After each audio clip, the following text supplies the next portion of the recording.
The grand chamber of the Galactic Council stretched across half a kilometer of polished stone and floating platforms. Ambassador Jakrel of the Vrotix Collective stood at the center of it all, his forearms spread wide in what his species considered a gesture of profound confusion. Around him, holographic displays showed the same message repeated in 17 different languages. Each one said the same thing. No, thank you. The humans had declined. Again. Jakrel turned to face the assembled representatives from 43 different species, each one watching him with their own unique expression of disbelief. The Karathi delegate had all 6 of her eye stalks pointed directly at him. The crystalline Thex ambassador was literally vibrating with confusion, sending small chiming sounds across the chamber. This was not how first contact was supposed to work. For 10,000 years, the Galactic Council had operated on a simple principle. When a new species achieved faster-than-light travel, they were contacted. They were shown the wonders of galactic civilization. They were offered technology, trade routes, cultural exchange, and protection. In return, they joined the Council, contributed their resources, and became part of something greater than themselves. Every single species had accepted. Some negotiated better terms than others. Some took longer to decide, but they all said yes. Eventually, the humans were different. Jakrel pulled up the communication logs on his personal display. 6 months of increasingly desperate attempts to establish proper diplomatic relations. The first message had been simple. Welcome to the galactic community. We wish to meet with your leaders. The human response had been polite but firm. Thank you for your message. We appreciate the contact. However, we must respectfully decline any formal diplomatic relations at this time. We wish you well. Jakrel had assumed it was a translation error. No species declined first contact. It was unthinkable. He had sent another message, this time offering specific benefits. Advanced medical technology, clean energy solutions, faster-than-light communication systems that would connect their entire species instantly. The humans had declined again. Thank you. But we prefer to develop our own solutions. We are not interested in joining the Galactic Council at this time. That was when Jakrel had started to worry. He had consulted the Council's historical records. In 10,000 years of expansion, no species had ever refused contact. Some had been aggressive and needed to be carefully managed. Others had been primitive and required slow integration. But refusal, that was new. He had tried everything. He sent gifts of rare minerals and precious artworks from a dozen different civilizations. The humans returned them untouched with a polite note saying they could not accept such valuable items. He offered trade agreements that would make Earth one of the wealthiest planets in known space. The humans said they were happy with their current economic system. He even offered them a seat on the Council itself, something that usually took new species decades to earn. The humans had responded within an hour. While we are honored by the offer, we must decline. We are focusing on internal development and are not seeking external political entanglements. Now, 6 months later, Jakrel stood before the full council with nothing to show for his efforts except a growing sense of dread. The Karathi delegate spoke first, her voice carrying across the chamber through the translation matrix. This makes no sense. What do they want? Jakrel's primary arm spread in a gesture of helplessness. They want to be left alone. The Thex ambassador's chiming grew louder. No species wants to be left alone. Connection is survival. Isolation is death. This is fundamental truth. The humans do not seem to share that view, Jakrel replied. He pulled up another display, this one showing human space. In 6 months, they had established 14 new colonies across 7 different star systems. They had built orbital stations around 3 gas giants and were mining asteroids in systems the Council had not even surveyed yet. They were expanding, fast, and they were doing it all on their own. Vortan military advisor stepped forward, his scaled face creased with concern. Their technology, it should not be this advanced. They only achieved FTL 8 years ago. Our models predict they should still be struggling with basic interstellar travel. Instead, their ships are faster than our cargo vessels. Their weapons are crude but effective. Their encryption is unbreakable. Jakrel felt a chill run down his spine. He had noticed that too. The humans had developed everything themselves. While the Council species had shared knowledge and built on each other's achievements for millennia, the humans had started from scratch. And somehow they were keeping pace. The Council chamber fell silent. Finally, the eldest member spoke. The Archon of the Kalesh Empire was 1,200 years old and had been part of the council for most of his life. His voice was quiet but carried weight that made everyone listen. "What are they afraid of?" he asked. Jakrell blinked all four of his eyes in succession, a sign of deep thought among his people. "I do not believe they are afraid, Archon. I believe they are suspicious of what? Of us." The chamber erupted in protest and disbelief. The council was the greatest achievement of galactic civilization. They had ended wars, cured diseases, and brought prosperity to billions. What was there to be suspicious about? But Jakrell was already pulling up another file. "Our intelligence agents finally managed to intercept some human communications. They are heavily encrypted, but we decoded fragments. The humans have been studying us." He displayed the translated text across the main screen. Words and phrases jumped out. Power imbalance, technology dependence, limited sovereignty. Client states, the humans had not just declined the council's offer. They had analyzed it, dissected it, and found it wanting. The Karathi delegate leaned forward. "They think we are trying to control them." The Thex ambassador's chiming turned discordant. "But we offer them everything. Protection, resources, knowledge. How is that control?" Jakrell felt something he had never experienced in his 40 years of diplomatic service: self-doubt. The council's system had worked for 10,000 years. Every species benefited. The strong helped the weak. The advanced helped the primitive. Everyone prospered together. But looking at it through human eyes, he could see how it might look different. The council controlled the trade routes.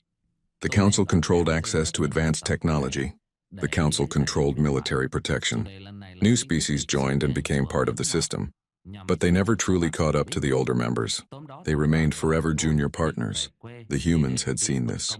And they had said no. The Archon spoke again. "What happens now?" Jakrell had been dreading this question. "According to our models, one of three things. They collapse from isolation and beg to join us. They stagnate without access to our knowledge and fade into irrelevance. Or they continue to expand and eventually become a threat. And which do you predict?" Jakrell looked at the display showing human expansion, at the new colonies springing up like flowers after rain, at the ships that moved faster every month, at the encryption that their best code breakers could not crack. "I predict the third option, Archon." The council chamber fell silent again. For 10,000 years, they had been the center of galactic civilization. They had set the rules. They had controlled the flow of technology and knowledge. Every species had joined their system because there was no alternative. Now, for the first time, a species had chosen to create their own alternative. The Archon stood, his ancient frame somehow still commanding respect. "Send another message to the humans. Tell them we respect their decision. Tell them our borders are open if they ever change their minds. And tell them we hope to meet them as equals one day." Jakrell bowed deeply. "As you command, Archon." But as he left the chamber to draft the message, he could not shake the feeling that something fundamental had changed. The council had always been the only game in town, the only path to the stars, the only way forward. The humans had proven that wrong. And if one species could reject the council and thrive, what would stop others from trying? For the first time in 10,000 years, the Galactic Council faced a question it had never had to answer. What happens when someone says no? Jakrell did not know the answer, but he suspected they were all about to find out. 3 months had passed since the council sent their respectful message to humanity. The response had been polite, brief, and completely unhelpful. "Thank you for your understanding. We continue to prefer independent development. We wish the council prosperity." Captain Velrus of the Karathi observation fleet stared at the holographic display in her command center and tried to understand what she was seeing. Her ship, the Watchful Eye, hung in deep space several light years from the nearest human colony. The council had ordered her to maintain distance, to observe without interfering, to learn what they could about this strange species that refused to join galactic civilization. But observing the humans was proving impossible. 2 weeks ago, her science officer had detected something unusual near the human colony world of New Terra, a massive construction project in orbit. The readings suggested some kind of defensive platform, but the energy signatures were strange. Different from anything in the council databases, Velrus had ordered a closer approach, just to observe, just to collect data. Her ship was equipped with the best stealth technology the Council could provide. They should have been completely invisible to the humans. They had gotten within 5 light minutes of New Terra when the humans found them. A human ship had appeared on their sensors without warning. No acceleration signature, no engine trace. It was just suddenly there, matching their course and speed perfectly. The communication that followed was polite but firm. This is the UHSV Guardian. You are approaching human territorial space. We must ask you to maintain your current distance. We have established a perimeter that we request all vessels respect. Velrus had tried to explain. We mean no harm. We are simply observing. The Council has no hostile intent toward humanity. The human captain had responded with what sounded like genuine warmth. We appreciate that, Captain, and we bear no ill will toward the Council. But we value our privacy. Please turn back. We will escort you to neutral space. It was not a request. The human ship had maintained perfect position alongside the watchful eye for 6 hours, until they were well beyond the perimeter. Then it had vanished as suddenly as it appeared. That had been the first incident. There had been 3 more since then. Now Velrus stood before the Council's Intelligence Committee, trying to explain why her state-of-the-art observation fleet had collected almost no useful information in 3 months. Ambassador Jaquel listened to her report with growing concern. His forearms were folded against his chest in a posture of deep worry.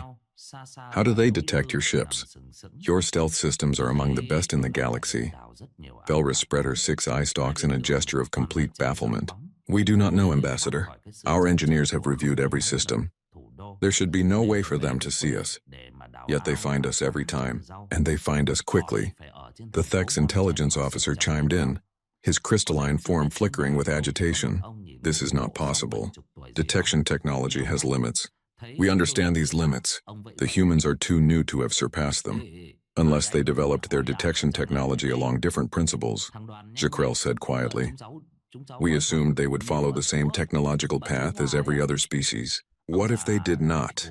The committee fell silent. It was an uncomfortable thought. The Council's technology had been refined over 10,000 years.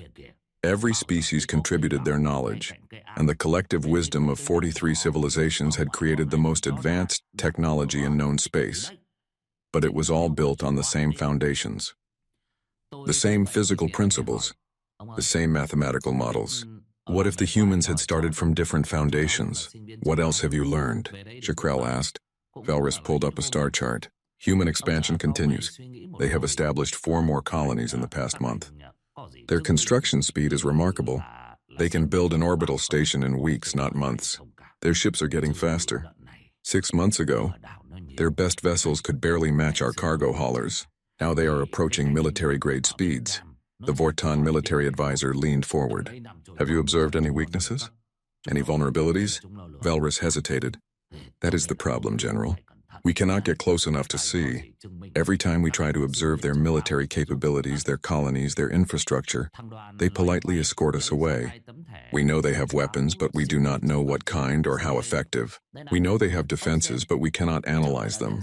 They have created a complete information blackout around their space. The General's scales rippled in frustration. What about infiltration? Surely we can place agents on their worlds. The Thek's intelligence officer chimed 3 sharp notes.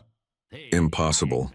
Human biology is unique enough that we cannot pass unnoticed. We tried to insert cultural observers posing as traitors. The humans were polite but firm. They do not accept visitors.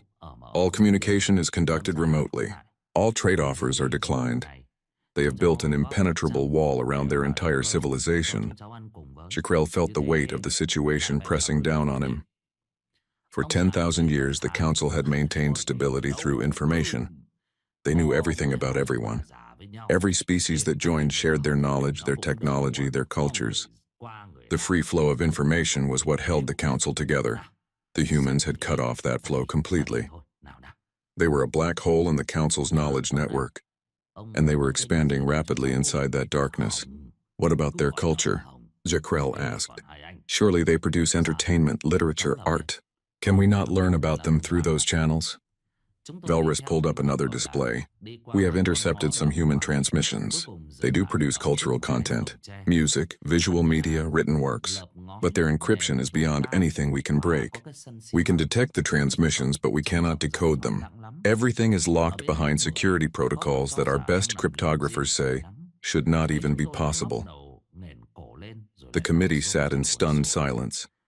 A species less than a decade into space travel should not have unbreakable encryption. They should not have detection systems that defeated Council stealth technology. They should not be expanding at a rate that matched or exceeded species that had been spacefaring for centuries. This makes no sense, the Vortan general said. They are advancing too quickly. Technology does not work this way. You cannot skip steps. You cannot develop everything at once. Unless you focus all your resources on it, Jakrell said. Think about it. Every species that joins the Council relaxes. They receive technology from others. They trade for what they need. They specialize in certain fields and rely on partners for the rest. But the humans, they have no partners. They must develop everything themselves. Perhaps that desperation drives innovation we have not seen in millennia. The Archon's voice cut through the discussion. He had been silent until now, listening carefully to everything. The question is not how they advance so quickly. The question is what they want. Everyone turned to face the ancient Kalesh leader. A species does not isolate itself without reason, the Archon continued. They do not refuse all contact, reject all offers, and build walls around their civilization unless they have a goal. What do the humans want that requires such complete independence? Jakrell had been pondering this question for months. Freedom, perhaps. They wished to chart their own course without external influence. They had freedom, the Thex officer chimed. We offered them membership, not slavery. They could have participated as equals, could they? The Archon asked. Or would they have become dependent on our technology, our trade, our protection? Would they have remained truly free, or would they have become one more spoke in our wheel? The question hung in the air like a physical weight. Jakrell realized with growing discomfort that the Archon was right. No species that joined the Council ever left. They became integrated, dependent, part of the system. Was that freedom? Or was it a very comfortable cage? The humans clearly thought it was a cage, and they wanted no part of it. What do you recommend, Archon? The Vortan general asked. The Archon was quiet for a long moment.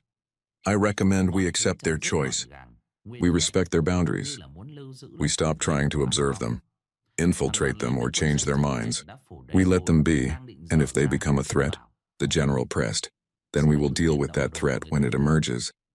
But I will not turn a peaceful species into an enemy because we are uncomfortable with their independence. The committee erupted in debate. Some agreed with the Archon's wisdom. Others argued that ignoring a potential threat was foolish. The discussion went on for hours, but Jakrell barely heard it. He was thinking about the human expansion, about their rapid technological advancement, about their complete isolation from galactic society.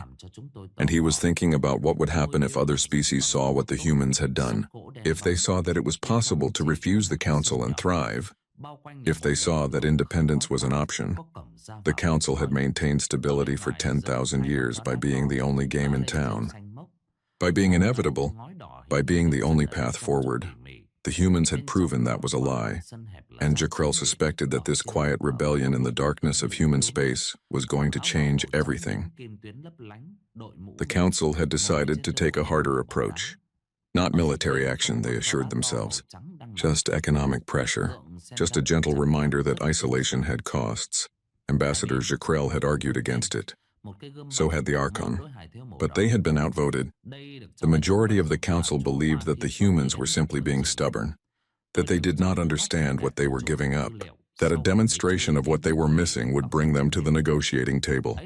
So they had established the blockade. It was not a military blockade. No one wanted to start a war. It was an economic measure. The Council controlled access to the richest resource zones in the galaxy, rare elements, exotic matter, materials necessary for advanced technology. They simply denied the humans access to these zones. The theory was simple. Humans needed these resources to continue their rapid expansion. Without them, their growth would stall. They would realize they needed the Council after all.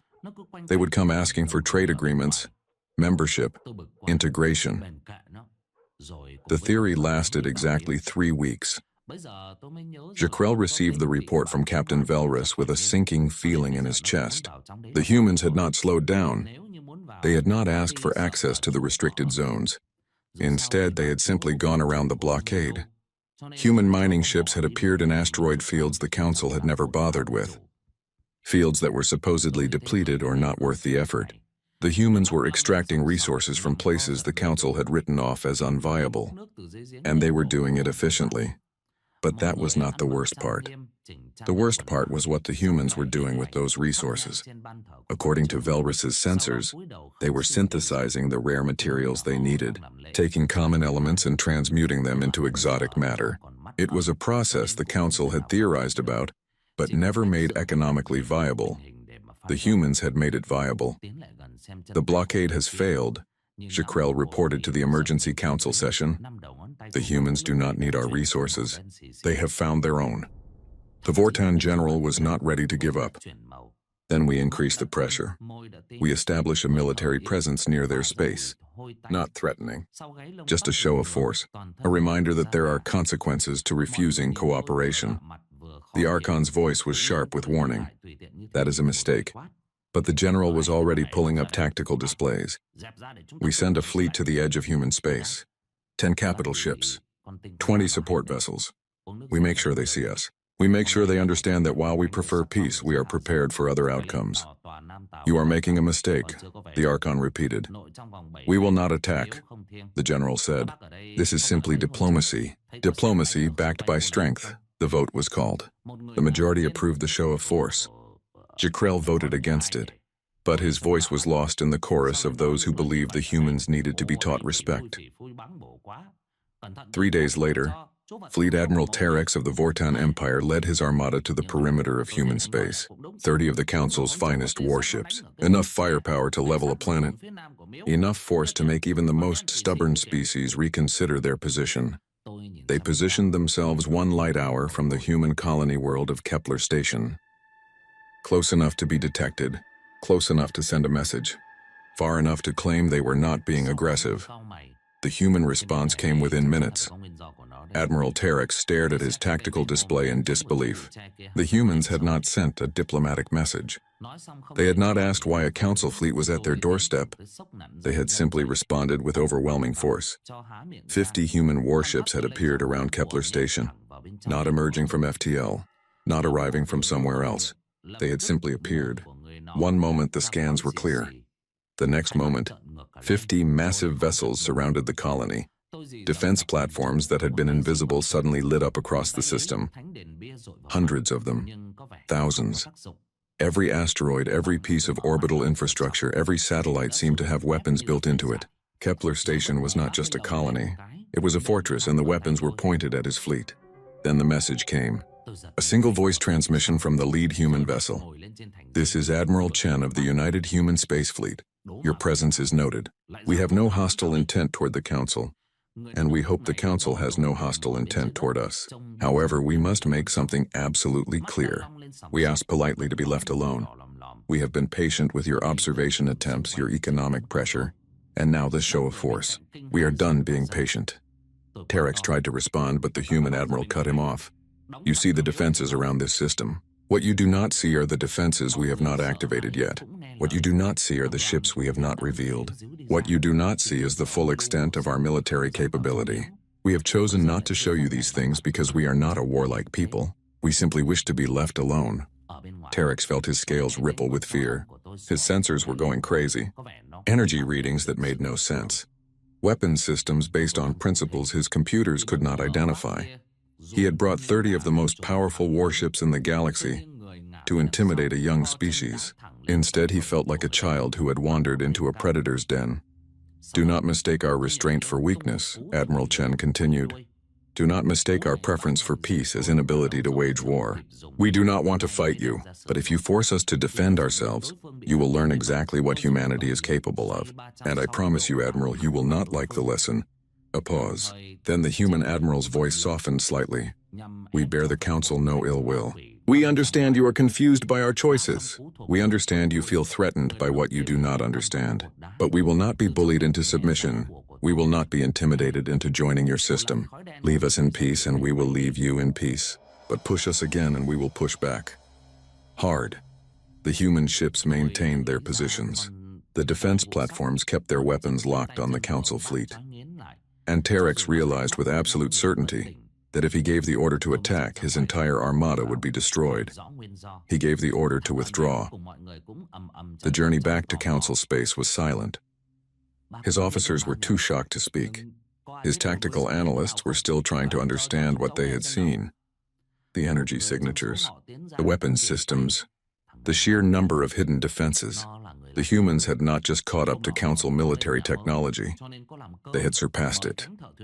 When Terex delivered his report to the Council, the chamber fell into stunned silence. Jaquel listened with a mixture of vindication and horror.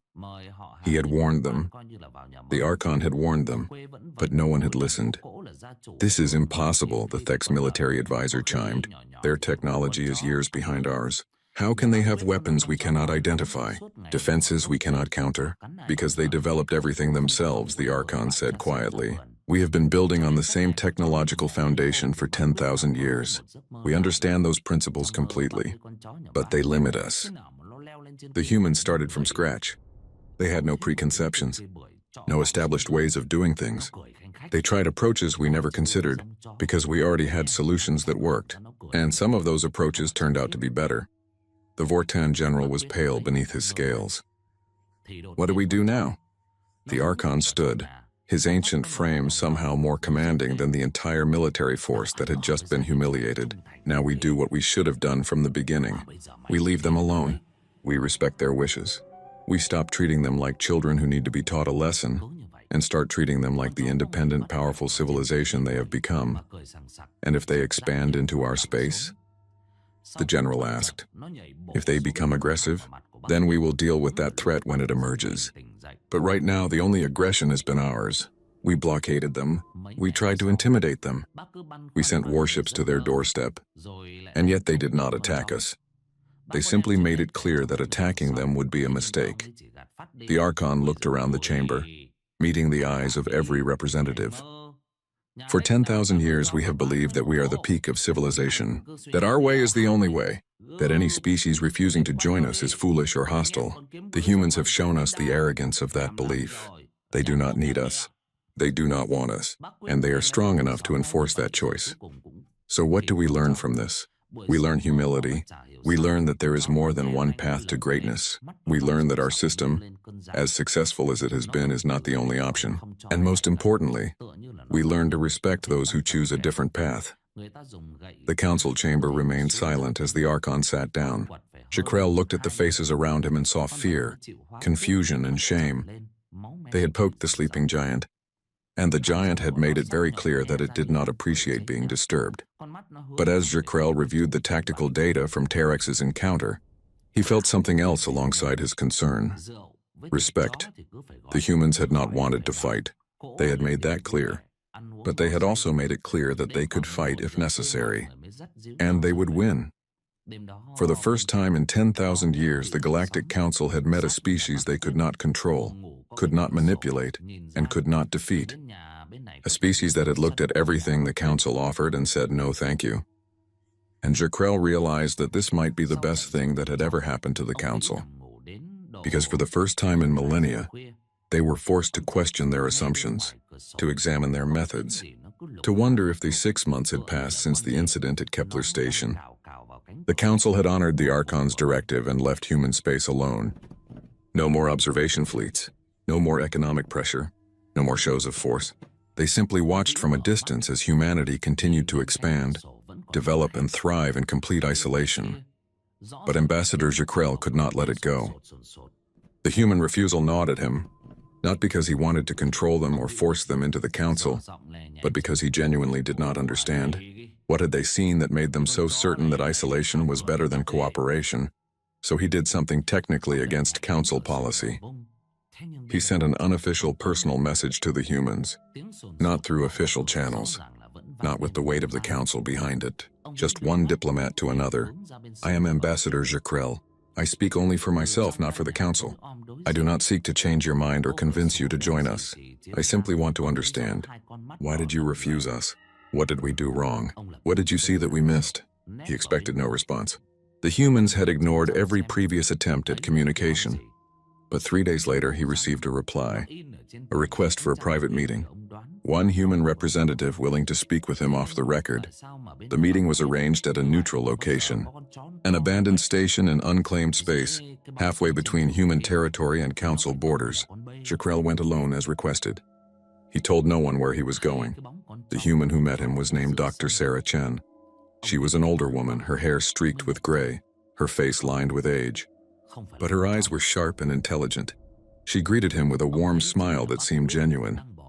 "Thank you for coming, Ambassador, and thank you for reaching out personally rather than through official channels. It makes this conversation much easier." Jakrell settled into the chair that had been provided for his unique anatomy.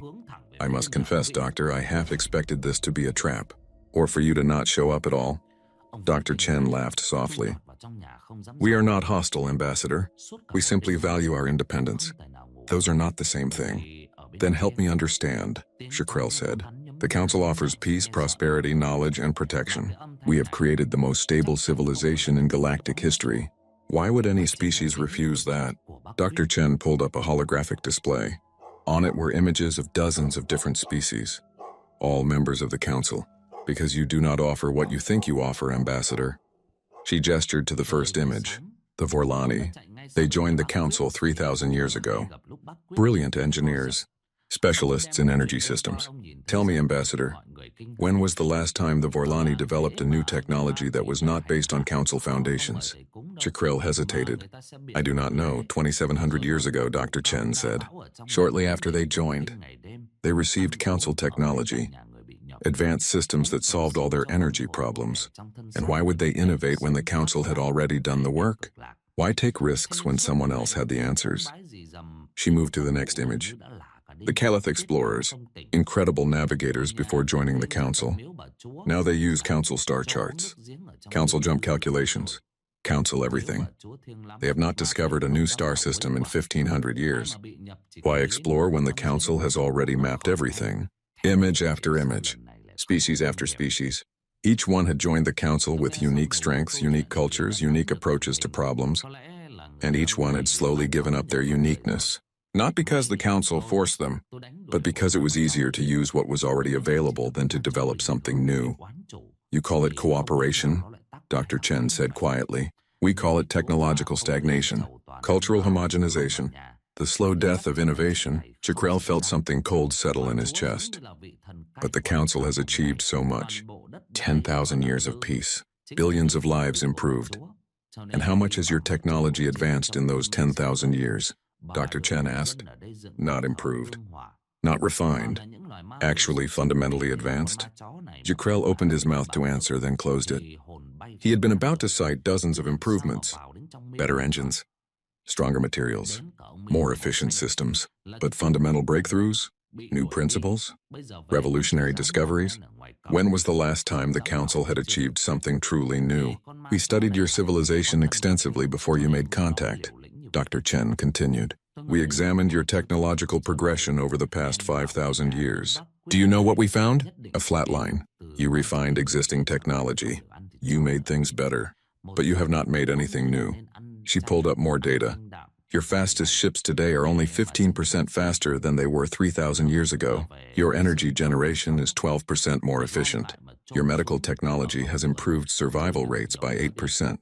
These are good numbers, Ambassador, but they are incremental. They are refinements of existing systems, not breakthroughs. Because we have achieved a stable system," Jakrell argued, though his voice lacked conviction. "Why change what works?" "Because stagnation leads to vulnerability," Dr. Chen said. "Because when every species follows the same technological path, they all have the same weaknesses. Because diversity of approach is survival. And your system, for all its benefits, has eliminated that diversity." Jakrell was quiet for a long moment. "Is that why you have such different technology? Why our sensors cannot track your ships? Why your encryption is unbreakable? Because you developed everything from different principles?" Dr. Chen nodded. "We started with different assumptions, different mathematical frameworks, different physical models. Some of our approaches were dead ends. Many were worse than Council technology. But some were better. And because we were forced to develop everything ourselves, we tried things you never considered. Not because we are smarter, Ambassador, But because we had no choice, she leaned forward. Humanity has fought wars, Ambassador. Terrible wars. We have made horrific mistakes. Our history is soaked in blood and suffering, but we learned from it. We learned that dependence on others is dangerous, that giving up sovereignty for security leads to neither, that short-term convenience leads to long-term weakness. So when you offered us your technology, your trade, your protection, we saw what you meant as gifts for what they really were. Chains. Comfortable chains, perhaps. Golden chains, but chains nonetheless. And we decided we would rather struggle on our own than be comfortable but dependent. Jakrell felt the weight of understanding settling on him. We never meant to control you. We genuinely wanted to help. I believe you, Dr. Chen said kindly, but intent does not change outcome. Your system, however benevolent, creates dependence, and dependence eliminates growth. Every species in the Council is better off than they would have been alone in the short term. But in the long term, they have given up the ability to determine their own future. Then what do you propose? Jakrell asked. Should the Council disband? Should we tear down 10,000 years of civilization? No, Dr. Chen said. But perhaps you should reconsider how you approach new species. Perhaps instead of offering them a place in your system, you offer them partnership. True partnership where both sides contribute as equals. Where dependence is not the goal. Where cultural and technological diversity is preserved and celebrated. She stood, extending her hand in the human gesture of greeting. Humanity does not hate the Council, Ambassador. We respect what you have built. But we will not join a system that would make us just another cog in your machine. If you want a relationship with us, it must be as equals. As true allies, not as junior partners waiting to catch up. Jakrell took her hand carefully. His species did not normally engage in physical contact with other species, but the gesture felt right. I cannot promise the Council will change. They have operated this way for 10,000 years. Then perhaps it is time for change, Dr. Chen said. The galaxy is vast, Ambassador. There is room for more than one approach to civilization. Perhaps the Council's greatest achievement could be learning to coexist with other systems rather than absorbing them. As Jakrell flew back to Council space, his mind churned with everything he had learned. Dr. Chen had not been hostile. She had been honest, brutally, uncomfortably honest, and everything she had said rang true. The Council had created stability, but they had also created stagnation. They had brought peace, but they had eliminated innovation. They had united the galaxy, but they had homogenized it in the process. The humans had seen this. They had studied the Council's history and reached the logical conclusion. Joining would mean giving up their independence, their unique perspective, their ability to forge their own path, and they had decided that was too high a price to pay. When Jakrell presented his findings to the Archon in private, the old Kalesh leader listened quietly. When the ambassador finished, the Archon was silent for a long time. The humans are right, the Archon finally said. We have created a gilded cage. We never intended to, but that is what our system has become. And perhaps we needed someone to refuse us to make us see it. What do? Jakrell asked. We learn, the Archon said. We adapt and we wait, because I suspect that when the humans are ready, they will show us a better way. Not. The emergency signal reached every corner of Council space simultaneously. Red priority. Immediate response required. All military assets to mobilize. Ambassador Jakrell felt his blood run cold. In 10,000 years, the Council had only issued a red priority alert 3 times. Each time marked an existential threat to galactic civilization. The Zenthari swarm had breached the outer defense perimeter. For the past 3 centuries, the Council had maintained a line of fortified systems between civilized space and the territories controlled by the swarm. The Zenthari were not a species anyone could negotiate with. They were a biological nightmare from another galaxy, consuming everything in their path, converting matter into more of themselves, spreading like a cancer across the stars. The Council had contained them. Barely, at great cost. Entire fleets stationed permanently at the border. Weapons platforms that stretched across multiple star systems. A military commitment that strained Council resources to their limit. And now the swarm had broken. Through Jakrell stood in the emergency Council session and watched the tactical display with growing horror. 3 major breach points. Hundreds of swarm vessels pouring through. The defense fleet was falling back, taking heavy casualties. At current projections, the swarm would reach inhabited systems within weeks. The Vortan general was coordinating the military response, but even he looked shaken. We need reinforcements. Every available ship, every reserve fleet. This is everything we feared. The Thek's military advisor was calculating frantically. Even if we mobilize everything, we may not have enough. The swarm adapted to our weapons. They are using different tactics. Our standard defenses are less effective than predicted. The Archon's voice cut through the chaos. Contact the humans. The chamber fell silent. Every representative turned to stare at the ancient Kalesh leader. The humans have made it clear they want no part of council affairs.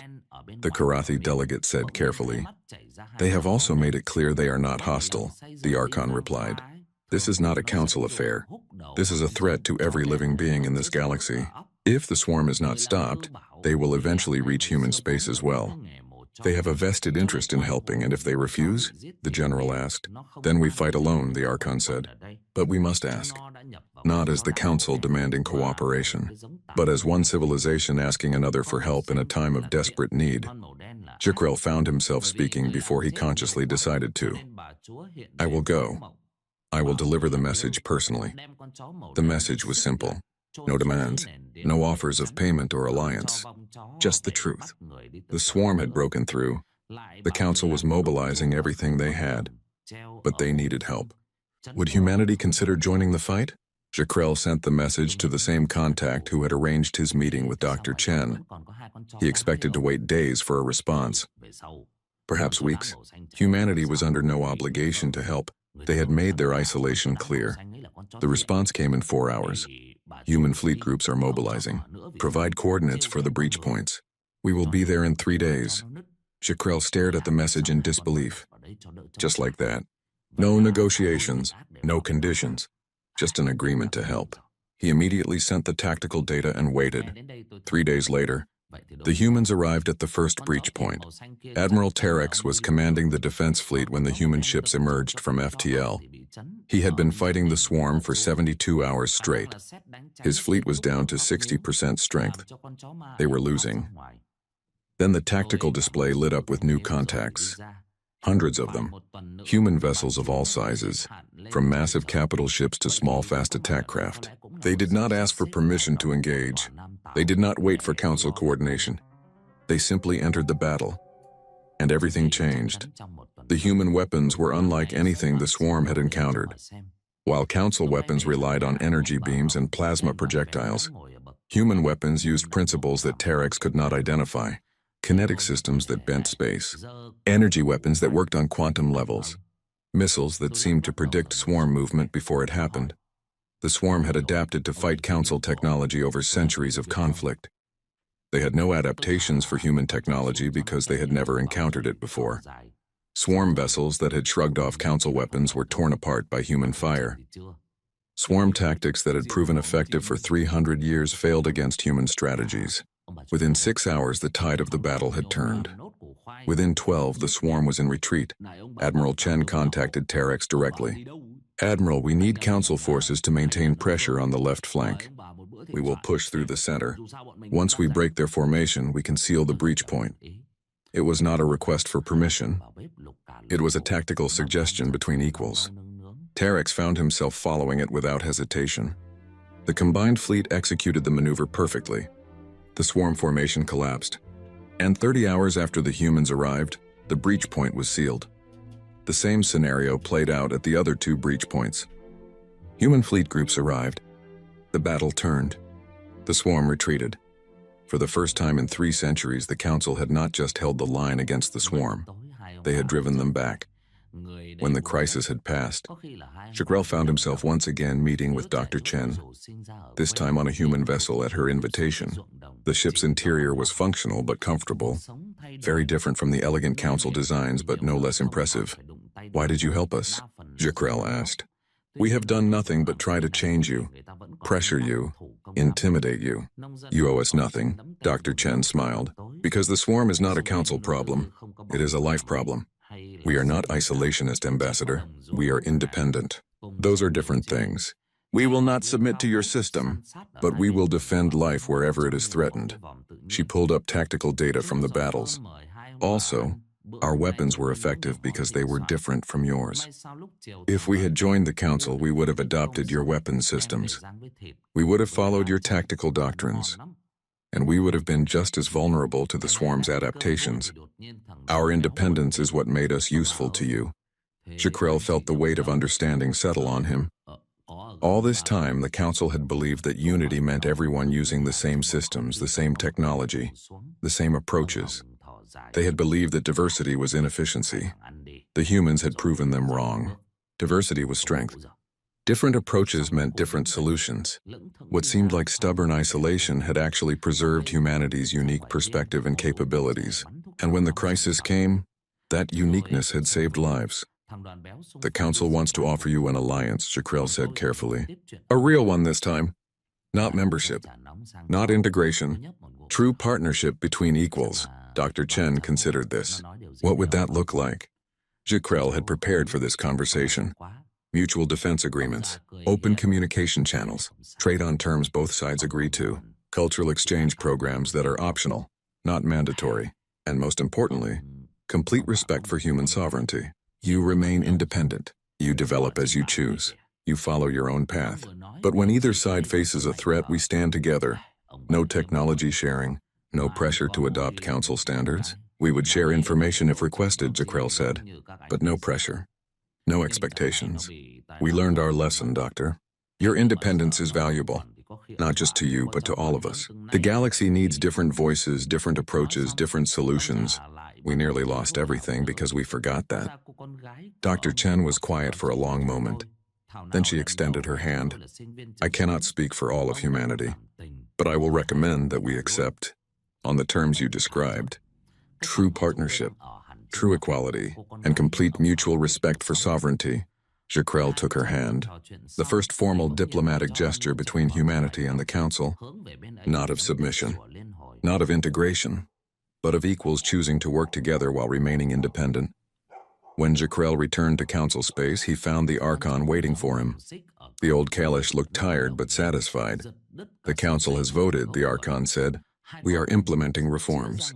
New protocols for how we approach other species. No more assumption that joining us is the only option. No more pressure for technological or cultural integration. We are learning to embrace diversity rather than eliminate it. Will it work? Jaquel asked. The Archon smiled. It will take time. 10,000 years of habit do not change overnight. But the humans showed us what we had become. A system that valued stability over growth, unity over diversity, comfort over innovation. We were stagnating and we did not even realize it. He looked out at the stars. The humans refused all diplomacy. But in doing so, they gave us the most valuable diplomatic gift possible. They held up a mirror and forced us to see ourselves clearly. They challenged our assumptions. They showed us a different way. And when we needed them most, they proved that independence and cooperation are not opposites, that you can stand alone and still stand together. Jaquel thought about the battles, about the human ships fighting alongside Council vessels, about the different technologies, different tactics, different approaches all working together, not because they were the same, but because they were different. Thank you for watching and comment for next part.